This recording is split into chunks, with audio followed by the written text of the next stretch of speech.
غیر ذمہ دارانہ سٹیٹمنٹ نہیں دیتے. ہم نے وہی فگر دیا جس کی ڈیٹیل ہمارے پاس ہے. وہ 12 شہادتیں ہوئی ہیں. ہم نے آن ریکارڈ کہا ہے کہ جو سینکڑوں لوگ کہہ رہے ہیں ان کو ہم نے ڈسون کیے ہیں. تا وقت یہ کہ ہمارے پاس اس کا ثبوت اور ڈیٹیل آ جائے, مسنگ پرسن کا ہو جائے کہ واقعی اس کی شہادت ہوئی ہے. اس لیے ہمارا وہی فگر ہے جو آفیشلی دیا ہوا ہے. چار لوگ کھڑے ہیں, آپ جو لیڈرشپ یہاں پہ کھڑی ہے, آپ کی جو لیڈرشپ یہاں پہ کھڑی ہے, 4 لوگ, میں نے آپ کی ڈیڈ باڈیز دیکھی ہیں جو لوگ شہید ہوئے, ان میں سے آپ کا ایک شخص بھی آپ 4-5 میں سے نہیں گیا. دیکھیں ایک بات میں آپ کو سر لیٹ می اسپیک, میں نے ڈیڈ باڈیز دیکھی ہیں, اس حوالے سے بات کر رہا ہوں. کوئی کہتا ہے 276 ہے, کوئی 2000 کہہ رہے ہیں. آپ لوگ کہاں تھے لوگوں کو کفن باندھ کے آ جائیں ڈی چوک, آپ کیوں نہیں آئے؟ یہی والی بات ہے. میں کہہ رہا ہوں کہ ڈی چوک میں آنا کوئی مقصد نہیں تھا کہ ہر لیڈر اسی وقت, چاہے سنجانی ہو چاہے ڈی چوک ہو, وہ ہر لیڈر ڈی چوک ہی پہنچے. کسی بھی لیڈر کو یہ نہیں کہا گیا تھا کہ اسی پروسیشن کے ساتھ اسی وقت اس ٹائم پہ آؤ. ساری لیڈرشپ, سارے لوگ اکٹھے اپنے اپنے خدمات سر انجام دے رہے تھے, ایک دوسرے کے ساتھ ان ٹچ تھے. یہ وہ لوگ باتیں کرتے ہیں جو تفرقہ ڈالتے ہیں. اس کی پوائنٹ ہی کوئی نہیں ہے. باقی جو شہادتیں ہوئی ہیں وہ اپنے متعلقہ لوگ انشاءاللہ جا چکے اور ہر جگہ جائیں گے, اور پارٹی کے جو لوگ ہیں وہ بہترین کام کر رہے ہیں. اگر آپ کا ڈی چوک جانا ضروری نہیں تھا, لیکن جب لوگ شہید ہوئے, جب لوگ زخمی ہوئے, تو کم سے کم آپ ہسپتال تو ان کے لیے جا سکتے تھے تاکہ کوئی میڈیا بھی آپ کو دیکھو وزیر اعلیٰ, ایک منٹ میں پورا سوال کر.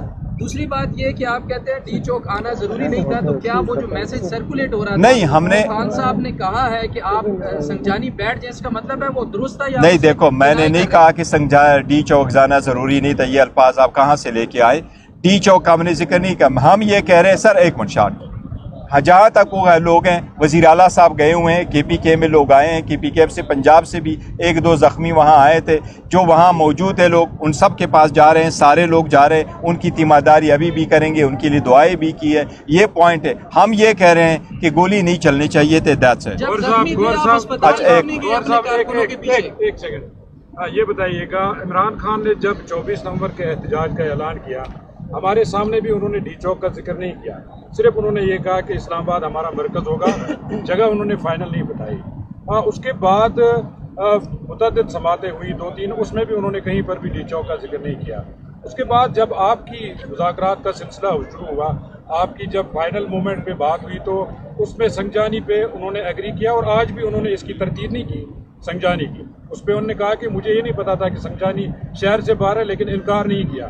تو یہ فیصلہ ڈی چوک کا کہاں پہ ہوا, کس نے کیا, اور کیوں ڈی چوک کی طرف لوگ ہیں؟ دیکھیں میں کہہ رہا ہوں, لوگ اس لیے کہہ رہے ہیں سنجانی ڈی چوک کہ وہ شہادتوں سے توجہ ہٹا رہے ہیں. جدھر بھی ہوتا گولی نہیں چلنی چاہیے تھی. اگر ہم ڈی چوک نہ ہم سنجانی چلتے, کیا وہاں گولی چلنی چاہیے تھی؟ کیا ہم ڈی چوک آئے؟ ابھی راستے پر ہے, ابھی وہ پہنچے بھی نہیں ہیں, ابھی وہ کھڑے نہیں ہیں, راستے پہ ہیں, سب کچھ بیٹھے ہوئے ہیں. کیا اسی وقت گولی چلنی چاہیے تھی؟ اس لیے ہماری یہ استدعا ہے کہ ہمارا ایک ہی نیریٹو وہ یہ کہ یہ ہونا نہیں چاہیے تھا. ایک منٹ, آخری سوال. 12 لوگ آپ کہہ رہے ہیں کہ شہید ہوئے ہیں, کسی کی ایک کی ایف آئی آر ابھی تک نہیں درج ہوئی. دیکھو جہاں تک ایف آئی آروں کی ہے وہ ہم نے کہا ہوا ہے, سارے لوگ ہمیشہ ایسے کہتے ہیں. میں ایک چیز آپ کو بتاؤں, دیکھیں ہوتا یہ, آفتاب شیرپاؤ صاحب کی حکومت تھی 90s میں, اور نفاذ شریعت کے لیے تحریک چلی. اس تحریک میں لوگ شہید ہوئے, وزیر اعلیٰ چلا گیا, معافی بھی مانگی, کمپنسیٹ بھی کر لیا, پرچے بھی درج کروا لیے, جیسے بھی بعد میں کرنے تھے کر لیے. ماڈل ٹاؤن کا بھی ہوا, جو امپارٹنٹ بندے تھے انہوں نے استعفیٰ بھی دیے, کمیشن بھی بنا. اس وقت بھی ہوا ہے. یہ تو ہمارا مطالبہ ہے اور رہے گا کہ اس کی بھی آپ انکوائری کریں, اس کے بھی کمیشن بٹھائیں. جس نے بھی کیا ہے, جس نے بھی گولی چلائی ہے, ان کے خلاف جو بھی کوئی کارروائی ہو وہ تو ہو. ہمارا صرف کہنا یہی ہے, ایک ہی استدعا ہے کہ دیکھو سارا تیم یہی ہے کہ گولی کیوں چلی. بات پر پابندی لگانے کا حکومت سوچ رہی ہے, اس حوالے سے کیا لائے؟ انشاءاللہ دا پاکستان تحریک انصاف پہ کوئی پابندی نہیں لگی. پاکستان تحریک انصاف پرامن پارٹی ہے, پرامن اور پولیٹیکل پارٹی ہے, اور پولیٹیکل سٹرگل کری گئی. ہر پاکستان کے ہر صوبے میں ان کی نمائندگی اور انشاءاللہ نمائندگی کرتے رہے. تھینک یو جی, تھینک یو. آخری سوال لے لیں. یہ بتائیے گا کہ یہ جو کچھ ہوا ہے, ظاہر ہے علی بھائی کی بھی ایک آڈیو کل سامنے آئی ہے جس میں انہوں نے کہا کہ پارٹی کے اندر اس پر تحفظات ہیں کہ یہ سب کچھ جو ہوا ہے ہمیں اپنا بھی احتساب کرنا چاہیے. کیا پارٹی سطح پہ اس سارے معاملے کی انویسٹیگیشن ہوگی، اس کا احتساب ہوگا. دیکھو کیا ہوا، پارٹی ہمیشہ سے اپنے ہر ایک کام کا